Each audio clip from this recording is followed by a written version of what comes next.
અમે ઘણા સમયથી ગર્ભધારણ માટે પ્રયત્ન કરી રહ્યા છીએ, પરંતુ ગર્ભધારણ થઈ નથી રહ્યું. બધા જ રિપોર્ટ્સ નોર્મલ છે. આ વાત સામાન્ય રીતે ખૂબ વધારે સાંભળવા મળી રહી છે. ગર્ભધારણમાં મોડું થવા માટેના કેટલાક મહત્વના કારણો.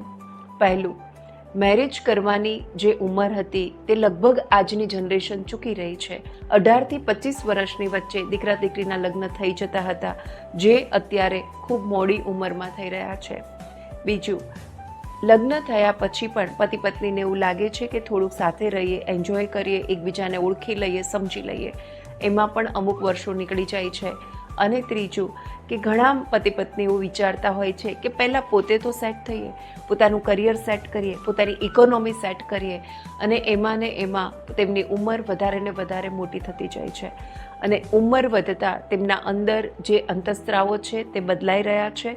ગર્ભધારણ તે અંતઃસ્ત્રાવનો ખેલ છે. અંતઃસ્ત્રાવ બદલાતા બાળક ધારણ કરવામાં તકલીફ થઈ રહી છે.